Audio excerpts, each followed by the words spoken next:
Hello po. Sa totoo lang po, hindi ko napanood yung pelikula ni Direk Mario at ni Sir Jay Persiles.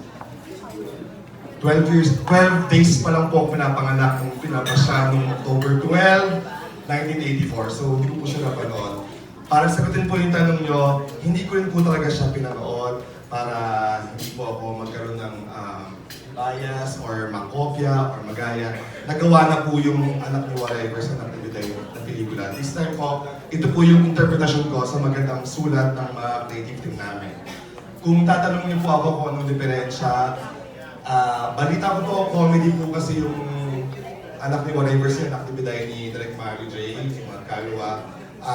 Ito po ang masabi ko, marami po kaming ma-offer sa manonood namin. Unang-una, meron po itong drama. Filial po itong kwento namin. Kwento po ito ng pagkakaibigan, kwento po ito ng nagmamahalan, kwento ng nanay, meron po kaming comedy. So lahat po makakapanood ng Anak ni Waray versus Anak ni Biday. Yan pa. Thank you, Direk, and congratulations po. The next question naman is for Barbie, for Tessa. Barbie, first time yun ni Kate Valdez magkasama, di ba? Pero based sa trailers, sa mga eksena nyo, parang nag-bonding kayo agad. Kumusta yung working relationship nyo ni Kate? Opo, parang palo naman po yung pagkakabanding po namin. Parang nalibot na po namin ang dalawang lugar na kami lang po ang magkasama. And before po kami mag-taping, nakadalawang familiarity workshop din po kami. So bago pa man kami sumabak kay Direk Mark, kilalang-kilala na po namin ni Kate ang isa't isa. Tito Rama, thank you so much. And Barbie, bilang ikaw yung anak ni Waray, ano yung mga katangian ng isang Waray na nakaka-relate ka? Matapang, parang ikaw. Oo. Matapang, pinaglalaban kung ano ang tama, especially pagtungkol na sa pamilya, di ba? Ang reputasyon ng pamilya, ng lahi. Oo, all out si Gina din dyan. Thank you, Barbie. And my next question is for Kate.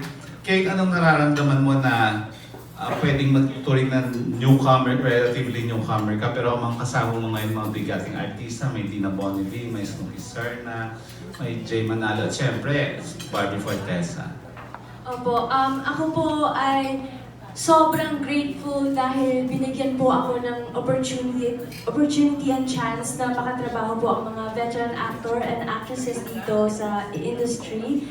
And sobrang nagpapasalamat din po ako sa Mother Network dito po sa GMA na binigyan po ako ng tiwala na makatrabaho po sila. And sobrang yung pagmamahal at alaga po nila sa akin. Kaya maraming salamat po. And Kate, ano yung ugali ng, ikaw yung anak ni Biday, di ba? Ano yung ugali ng mga taga-Ilocos na nakaka-relate ka? Let's say, masino po. Hindi po kasi ako yung kapag may pera, yung magastos, ganun. Iniisip ko po kung para saan ba yun, kailangan ba talaga. So, yun, masino po. Thank you. Yan, thank you po sa ano. At ang next naman po ay si Tita Linda Rapadas. Ayan. Dito po siya banda. Hello, good evening. Una kong tanong kay Snooki Serna. Dun sa original na film na Waray versus Biday, bahagi ka ron, di ba? So ngayon, yung TV version naman nito, bahagi ka na naman. Oo nga po. Kaya very... So anong feeling na from the movie na original nung during the 80s, eto ka ngayon sa remake nito sa TV, kasama ka rin na naman sa cast? Opo, syempre tita, napakasaya po ng feeling kasi importante po sa parang very important part po ng life ko yung paggawa ng Anak ni Waray versus Anak ni Biday noong 1980s. May sentimental value po sa akin yung pelikula na yun. Kaya maging part po ng teleserye ngayon ay sobra-sobra pong kasagutan sa mga panalangin ko. Talagang very happy po ako to be a part of this, sincerely. So, pagkalipas ng maraming taon, at heto muli kayo magkakatrabaho ni Dina Bonnevie, anong nabago niyan? Ano ang feeling niyo na yun? Actually, nakakatuwa tita kasi totoo lang di ba Vince, parang walang space parang hindi kami nagkahiwalay ng ilang taon at nagkaroon kami ng kanya-kanyang buhay. I feel, I'll speak personally for myself, I feel very much at ease with Miss Dina Bonnie. Kasi Dina has enough naman for making people feel at ease. So, masaya po ang bonding namin. Totoo po. Dina rin po is very conversational, she's so sweet. Parati may dalang snacks, kaya malaking pasasalamat po. Tataba lang mo ako, yun ang problema. Komportable ka na talaga. Napaka po, napaka. Yeah, thank you. Kaya lang, Tita Vince, gusto ko lang idagdag. Exact opposite ang mangyayari sa amin doon sa show. Treat warning. Kung ano yung pagka-vibes namin sa totoo, alam niyo na po ang mangyayari sa Kontrapelo. Opo. Thank you po. Thank you, Snooki. Ay, kay Miss Tina Bonaby. Gaano kalapit yung karakter mo dito sa Waray versus Biday? Gaano kalapit na sa yung personalidad na dahil ngayon married ka sa isang Ilocanos, si Vice ko, tapos aktibo ka rin sa mga project nyo sa Ilocos, sa Inapel. Actually, sa totoo lang po, hiningi ko na ako ang maging biday. Kasi my husband, congressman na po siya ngayon, is from Ilocos. So, nung sinabi ko sa husband ko, uy, may project kami ni Cooks, ni Snooki. Oh, talaga, excited din siya kasi kilala niya rin yung partner ni Snooki. Sabi niya, that's good. Anong role mo? Sabi ko, anak ni Waray versus anak ni Biday. Ako yung Waray. Bakit? Dapat ikaw si Biday. So, hiningi ko talaga na maging ako yung Biday. So, I'm very happy kasi it's also one way of promoting our province. I'm very proud that I'm an adopted daughter of Ilocos Sur, although Ilocos Norte yan, pero mga Ilocano naman, iisa lang yan. Maganda po ang probinsyang Ilocos, and I'm inviting everyone to go there. So I'm excited. Sana nga mas dumami pa yung mga taping dun sa Ilocos. So, gaano ka na ngayon ka-expert sa Ilocano dialect? Ay, ako pag Ilocano, ang salsalita, kaya ang susurpay, ang perfect, pero ang kampanya sa Ilocano, ang kanta ti Ilocano. Amin, amin.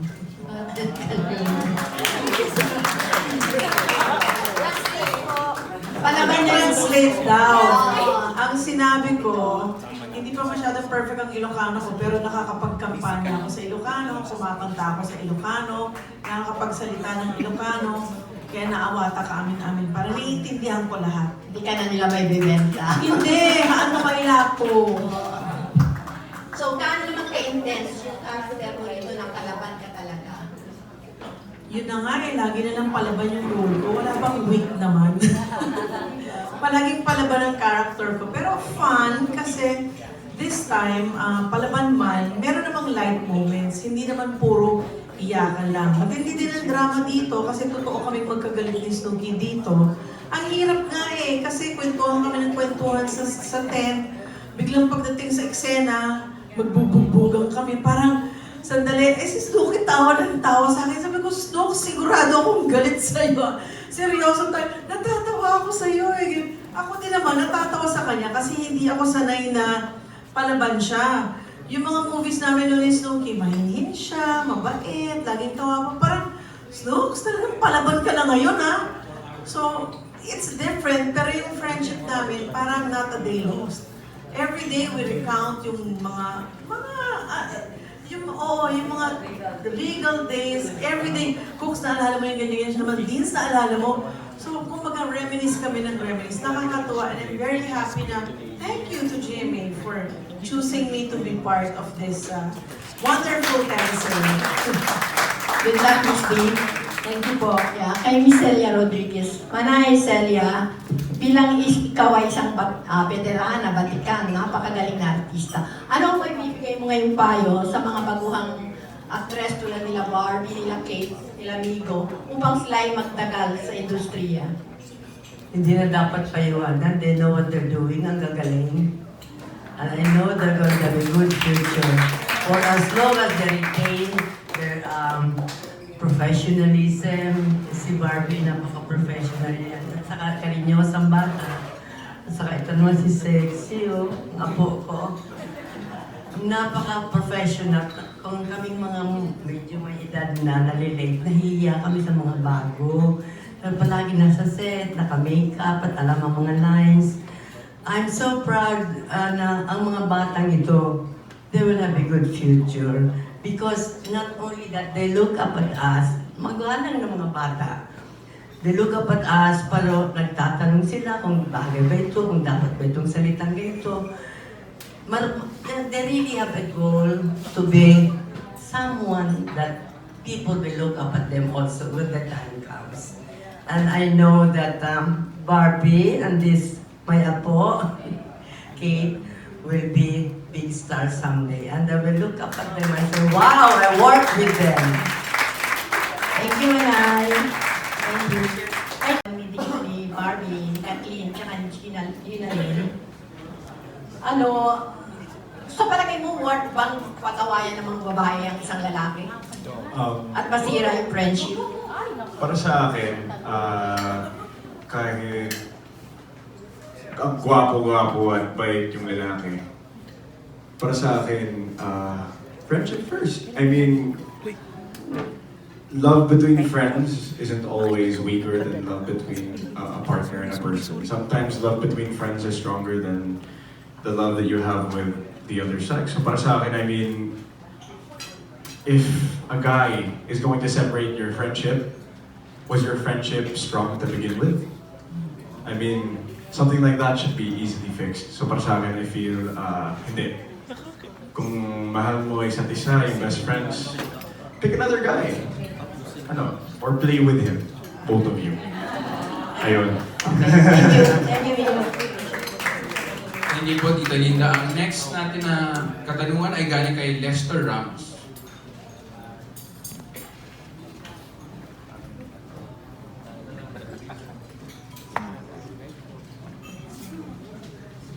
Question ko po kay Sir J. Manalo.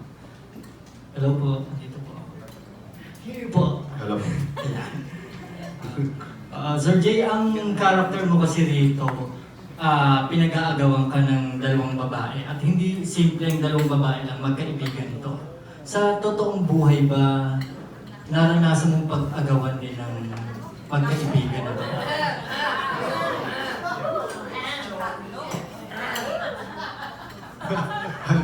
Hindi pa. Papasalamat at ako hindi. Kasi hindi ko rin naman gagawin yung kung alam ko magkaibigan. Pero yung hindi po magkaibigan, Anong hindi magkaibigan? yung hindi po magkaibigan na babae na pinag-agawan po kayo, nakaranas na po kayo? Hindi rin. Yung totoo, hindi. Ako yung nakikipag-agawan sa babae. Wow. Ayun, nilalabang ko yung pag-ibig ko sa kanya. Baliktad ang ano niyo sa akin lagi. May follow-up question lang po ako. Kung kayo po yung nasa sitwasyon sa totoong buhay na pinagagawan kayo ng dalawang magkaibigan, ano yung mas pipiliin nyo? Mas pipiliin nyo bang lumayo para masave yung friendship ng dalawang babae? Or mas pipiliin nyo ipaglaban yung love? Una nakita, oo, mas pipiliin ko lumayo para hindi masira yung friendship ko. Kasi, kumbaga sa baka mas nauna sila na nagkaroon ng magandang relasyon kaysa naman ako na makipagrelasyon ako sa bawat isa, sisirain ko lang yung isang relasyon na nabunan nila. Pangit. Lalayo ako. Sa totoong buhay yan, ha? Alright, sir. Thank you po. Another question po kay Miss Teresa po. Hello po, Miss Teresa. Miss Teresa, yung another kontrabida role po ito, paano niyo po pinaghandaan yung role ninyo na malalayo sa previous na ginampanan niyo na kontrabida role din po? Well, kontrabida is a kontrabida is a kontrabida. Ang basis niyan is kontra ka sa lahat, hindi ba? Now, the events that will happen in the series, doon magbe-base kung saan ako kontra.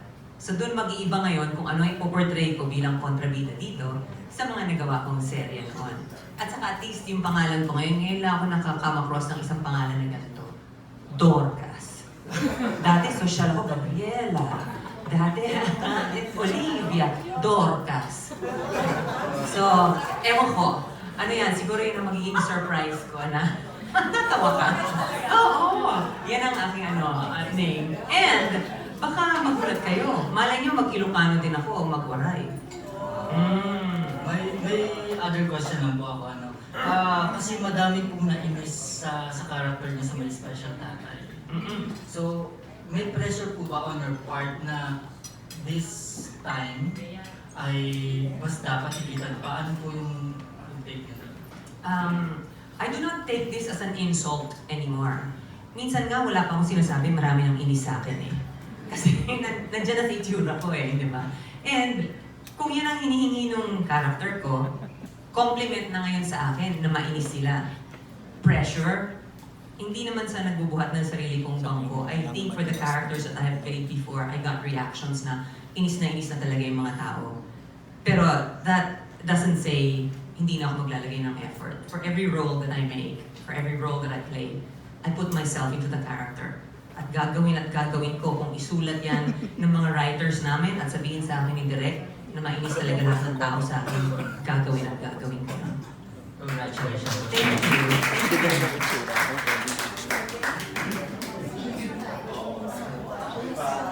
Okay, maraming salamat po. At ang susunod na magtatanong ay si Eugene Asis.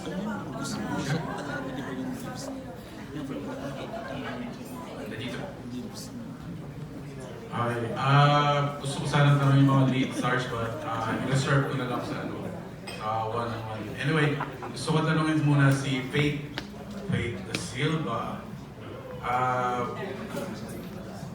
Napapanood ka namin sa mga ibang series, tapos yung mga maliliit na roles mo. But usually parang kontrabida ka palagi. Being the daughter of a former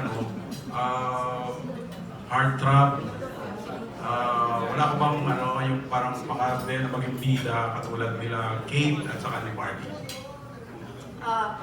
Siyempre po, meron po akong pangarap na maging bida. Sino ba namang ayaw maging bida, di ba? Pero kung ano po yung binibigay na project sa akin ng GMA, happy po ako doon. And ngayon, puro kontrabida yung mga projects na bibigay sa akin. I think napaportray ko naman yung character ng maayos, marami naman natutuwa sa akin. Ang dream role ko po talaga in the future, Marimar. Yeah. Parang island girl, happy lang, light, pero palaban. Yun po. Thank you. Thank you. Next question naman is for my sex symbol of the 80s. Si Miss Jean Saburit. Hi, Jean. Pinukin mo talaga, 80s. Hindi, 90 o sige, 90s. Anyway, 80s na, okay na. Anyway, Jean, pinaka-dati, talagang napakarami mong nagawang pelikula na pinanood din ng masa. Tapos ngayon, relegated ka to supporting actress. Ano yung feeling mo ngayon na gano'n ang nangyari? What do you mean gano'n? For me kasi, any role is a good role. As long as kung paano mo itatackle yung character mo. Every beat player, yung ibang mga artista, sina Brad Pitt before, mga waiter lang sila, nasa background lang sila, pero naging Brad Pitt sila. Because kailangan mapansin yung role mo dahil sa ginawa mong acting, yung ginawa mong effort para mapansin ka. It doesn't have to be lagi kang lead. At saka hindi ako ganun ka, I mean, kahit anong role, basta maganda, tatanggapin ko. Yes, and congratulations dahil after all the years, you're still there. Thank At you. pinakikita mo pa rin ang husay mo sa... Thank you so much. Thank you so much. Okay. And then kay Tanya Montenegro naman, ganun din, parang ganun na. Yeah. How is it that after all the years, andiyan ka pa rin? Actually, when I first got to talk to Direct Mark, tinanong din nila sa akin, why did I accept Anak ni Waray versus Anak ni Biday. Number one, of course, I'd like to say thank you, of course, to our Tita Reggie Magno. Kasi si Tita Reggie talaga nag-convince sa akin na after all these years is bumalik ulit. And again, I'm grateful that I was able to come up with this. I was given this role para maging Glenda ni Ami. And dahil napakaganda din ng story, napakaganda nung gist ng mga story. And of course, I would not take it any other way na makatrabaho ko si Miss Dina. And of course, again, Snooki, Tita Celia, of course, and then Barbie and Kate and everybody here. Kasi para kami isang buong pamilya dito, Eugene. Like kami nila Teresa, nila Ate Jean, nila Jay, matagal na kami magkasama since way back. So para itong isang reunion na ang difference lang is nagtatrabaho kami, but in a very, parang ang gaan-gaan lang po ng feeling namin sa set. So I'm very, very happy about it. Humble ka. Anyway, malaki ba yung adjustment do sa role mo bilang isang vlogger in real life, tapos yung role mo is vlogger din sa... Actually, hindi naman po sobrang laki. Sobrang kinabahan lang ako kasi every day when I vlog, I just look at the camera and I do everything by myself. And then, nung nasa set na ako, sabi ko, kaya ko to. Tapos nung ang dami nang nakatingin, may cameraman, lahat ng mga nandun, sobrang kinabahan ako. Pero thankfully, inalalayan ako ni Kate. And sobrang easy to work with everyone talaga. And I'm excited to work with them pa. Yun. So, hindi naman sa Ano ba yung may mga dream roles ka ba aside from being a vlogger? Dream role ko? Dream role. I think ngayon, wala pa pong maisip na dream role. Ang gusto ko lang talaga is to focus on learning how to act. I wanna focus on the craft. Kaya acting talaga po yung gusto ko ever since. And, yeah. Balikan ko kaya, sir. Thank you, Benedict. Sorry sa pagtawag ng film. Thank you.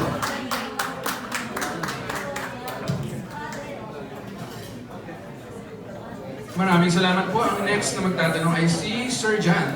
Dito po banda sa gitna. Hello, good evening. I'm John from kumakaw.com. First off, siguro kay Gordon and Kate. Since nakapag-bond na kayo as what the little video said earlier, ngayon na medyo friends na kayo, how would you describe the friendship? And can you tell me one thing that's good about the other actress? And also, kung merong hindi maganda sa kanya, ano ito at bakit? Siguro ever since pilot, kami na po talaga yung magkasama ni Kate. And even before that, nag-workshop na po kami twice. So, medyo intense kasi yung naging workshop namin. It's not actually about acting. More on familiarity. Talagang para mag-bond talaga kami ni Kate since it's her first project together.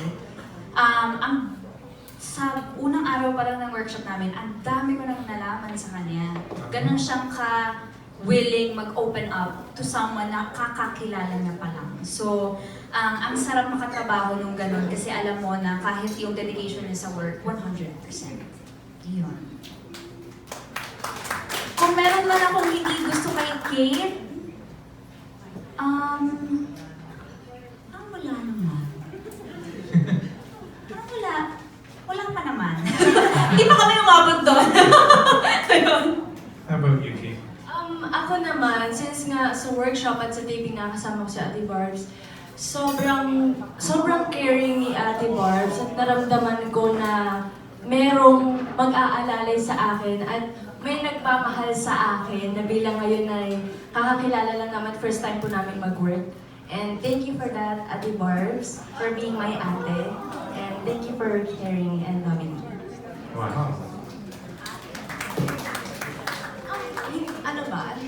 For now, wala mo naman po akong makita na hindi maganda kay Ate Barbie. Kaya mahal na mahal ko po ngayon si Ate Barbie. Dahil wala akong masabi na negative about her. So, yun.